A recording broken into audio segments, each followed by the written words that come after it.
Okay, so this video is going to be about Brie Larson. The title will be Brie Larson is not a bad person because there's a lot of hate going out on the internet for this person because of her role in Captain Marvel, because of the things that she's been saying, the way she's been running her marketing campaign for that film, a lot of stuff related to SJW uh, propaganda.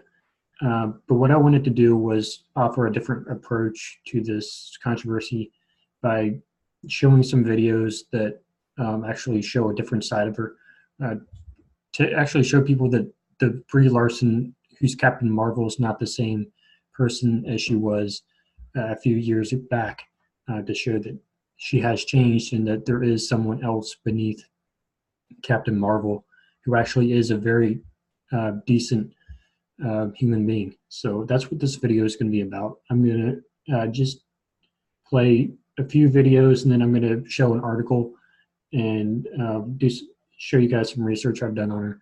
And I'm just going to go over who she is, how she's changed over the years, at least try to do that and approach it in a scientific, constructive way, just to provide you a better understanding of who this person is and why she acts the way that she acts. So this is a video that she did for Room. It's published on September 15th, 2015. So this was quite a while back. This was for the film The Room, which she had a starring role in and also earned an Oscar for. So I'm just going to play this and let her speak for herself. Joins me now in Studio Q. Hello. Beautiful introduction. Thank you. Did you write that yourself? I didn't write it myself, but I read it. It was so good. I feel like you should do more dramatic readings. You should do War of the Worlds. I've been working hard on my dramatic reading I for liked this it. job. I Liked it feel a like lot. I'm at the level of like a grade 10. I could get a role in Romeo and Juliet, but not a lead. No, you're like a good good story on This American Life. I feel like. Wow. You know what I mean? That's a new Every so height for often me. you're like, I love the story, but the voice is a little hard to listen to. You have a Yeah. solid storytelling voice. Wow. Thank you. No problem. Thank you. But I want to talk about. Okay, so right off the bat, what I'm going for here is obviously she seems like a very nice person. She started the interview by graciously commenting the interviewer and made the interview about the interviewer instead of herself, which is definitely sends a very clear message that she isn't there for herself, that she's there just to be a decent person. And we will see that this is starkly contrasted in the later videos that I will show. Your work. Okay. Particularly Room. I want to start with the preparation for this role. I understand you went to some extremes. You really. Brie Larson has been criticized for not giving a lot of effort on the films on Captain Marvel. It's a big film that required a lot of work to get to the point where she could properly get into that character, who is a superhero, to go from civilian to an actor playing a superhero. She has received a lot of criticism for not taking it the way for not going about it in the way that other actors have. And I sort of do agree with that criticism, but in this video, there is another side to that person, to that character, which is very different from the way she acted in the Captain Marvel role. Really challenge yourself. Yeah. What did you do? Well, the whole thing that my character is going through in this movie is like not anything that you would normally know how to tackle. Mm-hmm. It's not your typical story. So I had to kind of reach out and find specialists in these fields to try and help me figure this out, because it's not something you can't just like Google. What does it feel like to be trapped in a room for 7 years? You have to talk with somebody who has dealt with it. So I spoke with a trauma specialist for, I don't know, many days, many hours, talking a lot about the mental things that would happen to somebody after you've been stuck in this room for 7 years. And I also did quite a bit of research on like silent retreats. Okay. Okay, so what she's getting at is, what the interviewer is getting at is that she spent an entire month alone, staying at home, in order to simulate what the character she's playing would be going through, so that she could properly understand how to best perform for that character in that situation, in that very unique, misunderstood situation. So let's keep listening. A couple of friends who went on silent retreats where you're not allowed to look at anybody either, because that's also considered communication. Okay. And I had a couple of friends that actually were planning on going for 10 days and could only last like 3. They just couldn't handle not being able to talk and their own mental chatter. So I stayed at home for a month to try and test this for myself and see what would happen. And it's really difficult. Well, I would imagine on a venture like that, there'd be a unique trajectory to it. So how you feel at the end of day 1 would be quite different from how you feel at the end of day 5 versus day... Yes, exactly. And I also have to say... Okay, so I think the point has been made. This interview goes on for a good 21 minutes. It is an extremely amicable interview. She's very warm. It's not difficult to listen to at all. You actually enjoy watching it, and you may even find yourself accidentally watching the entire thing, the entire 21 minutes of it, just because her speech is so warm and authentic and genuine. She's very well spoken, and this, again, is in stark contrast to the way that she acts in interviews today under the Captain Marvel name. So let's just go over a really brief overview of the kinds of comments that this video is getting from back in 2015. 46 thumbs down, 4,000 thumbs up. Very good rating there. 290 comments. I've gone over these myself. You can look at them yourself. All these are very positive. This was a great interview. I love that he asked real questions. I thought she was fantastic since I saw her in the US. She's very well spoken. This is a very fascinating interview, fantastic interview. I just fell in love with this woman as an aspiring actor. Brie deserved that Oscar. This is amazing. Well, I had no intention of watching this whole interview, but she is so smart and thoughtful. So that's just a brief sample of the kinds of commentary that's being attributed to this interview, which I think is very interesting, again, in light of what's been going on recently. So let's go to the next video just to provide some more context. This is another room interview. Sorry, these are the only good interviews I could find where she's actually interacting with people. So let's watch this one.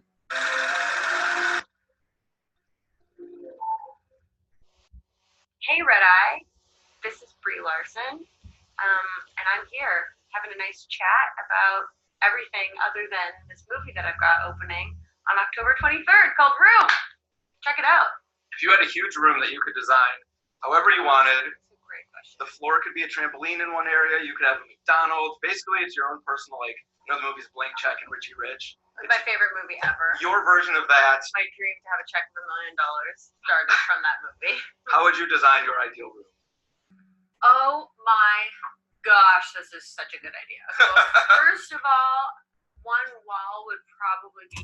Okay, so not much material there. I am going to skip forward because there are some other parts that I want to show later in this interview. I haven't watched the entire thing myself, not this one, but there is some pretty good material that does give you quite a bit of insight into her more genuine, deeper character. It would just be incredible. Like, what would happen?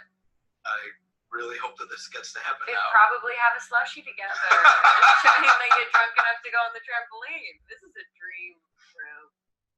That was fantastic. I know some people have been telling you stories about their childhood after seeing this movie, things that the film was kind of conjuring up for them. Mm-hmm. Is there something memorable or like an untold story that someone has shared with you that really kind of struck a chord? I will tell some stories. I'm just going to point out her hand. She's fidgeting a lot. I think that's kind of interesting. If you look down at her hands. Kind of conjuring up for them. Mm-hmm. Is there something memorable or like an untold She's story moving her that hands someone has a shared bit. with you that really kind of... Shows that she's a little bit nervous because this is when she first started getting fame. So she's probably not terribly used to doing these kind of interviews. So that might be why she's nervous. Struck a chord. I will tell some stories, but I'll keep it general for the sake of like. I feel like it was such a visceral, personal thing for people to say things to me that I don't feel right sharing them.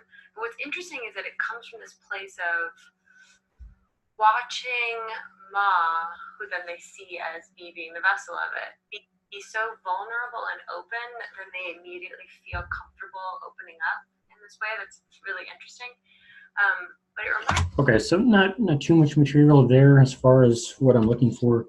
But again, we do see the same pattern. She's a very well-spoken person who's easy to get along with and is easy to talk to. So let's go on to the next one, which is going to be very much contrasted. And this is Brie Larson on becoming Captain Marvel in the year 2019.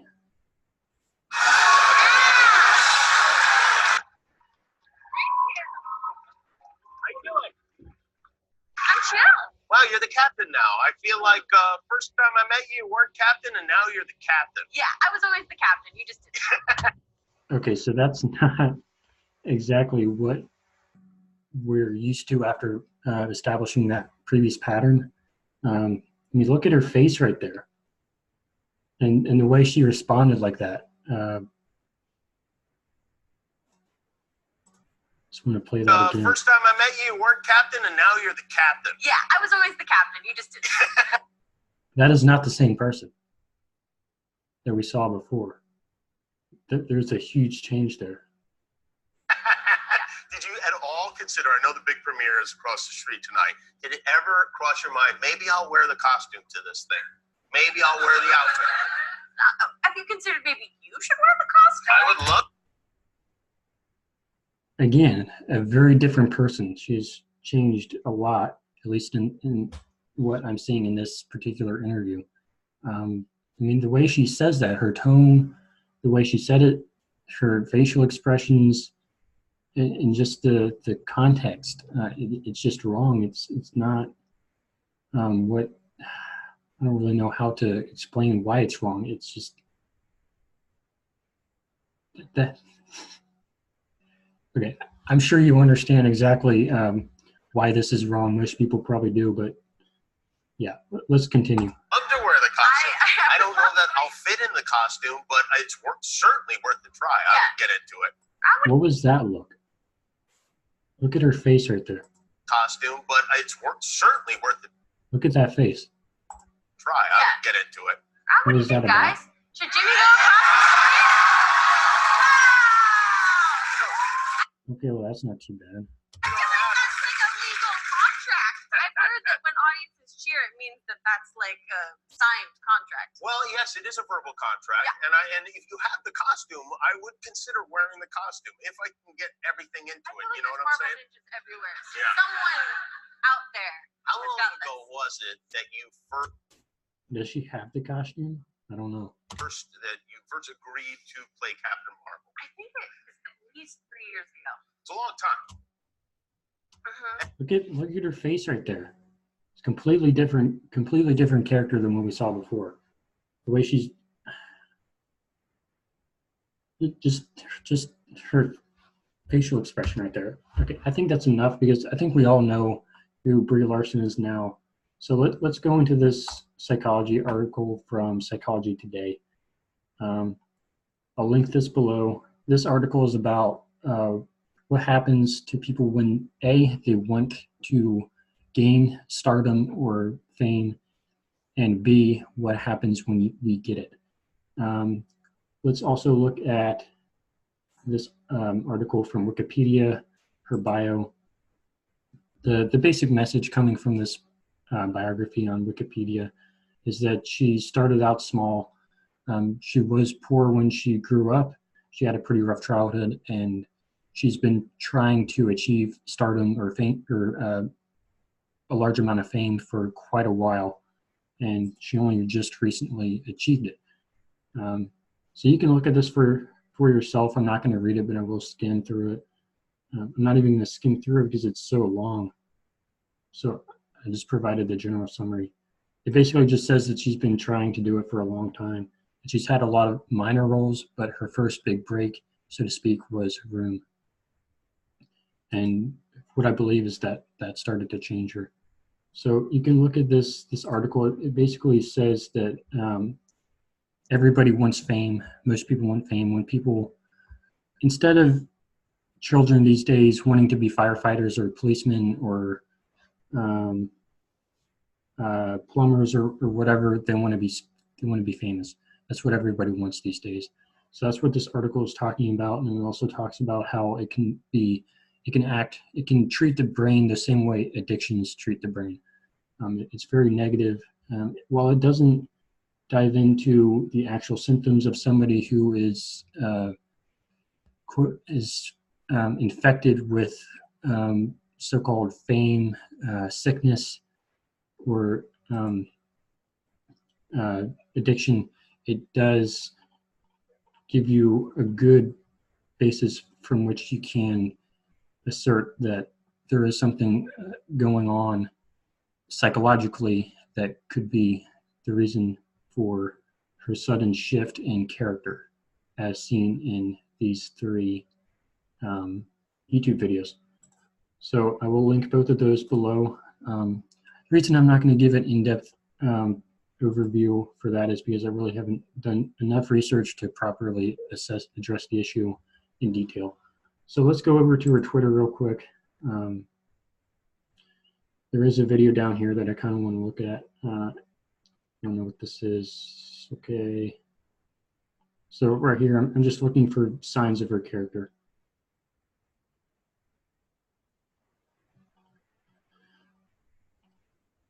There is one somewhere, I don't know where. Okay, here it is. This tweet, March 14th, 2019. This person, I don't know who, asked, question, did you really know every word to Seven Rings? I guess it's a song. I think she did in the car song, sing-along thing with Samuel Jackson or something.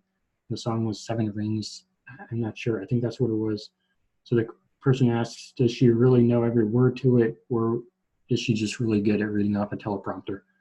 And she responded, I know every word and every run. Don't tag me, don't at me. Which was March 14th this year. This was post Captain Marvel. That's not something a very gracious person would say. It's not very respectful. It's sort of rude. It's certainly not what you would expect from this person at all. That's not what you would expect. Now, of course, everyone has their bad days, so I am kind of nitpicking here. I mean, this one tweet doesn't necessarily represent her entire psychology, obviously, but it is a clue.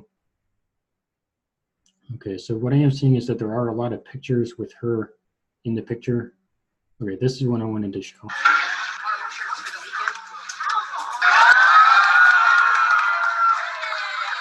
Okay, listen to her say yay. She loves the attention. She loves this opportunity to walk into the theater and everyone is cheering for her because she walked into the theater. That's what she's all about now, at least according to this video.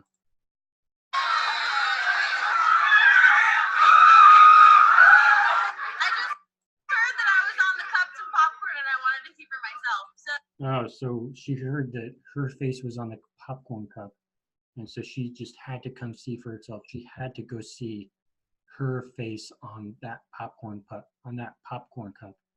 because I guess she got a kick out of it, and she just wants to feel famous. She wants to feel important. She wants the attention. She wants people to think that she's at the center of attention, and that's all this clip shows, as far as I can tell. So thank you so much for coming. You guys are so awesome to come like opening weekend. Okay, so they cut some out, but let's just offer some more insight into who she has become. Now, I will say this: there is a lot that can be said for the case that who a person is on the screen is not the person that they actually are in person. I don't know whether or not if this were true, if this were particularly true, particularly evident in her case, if this would mean that she's worse in person, or whether she's worse on the screen, which I certainly hope is not the case. It certainly is possible that she just looks really bad on the screen, but isn't really that bad in person. But I really don't want to judge.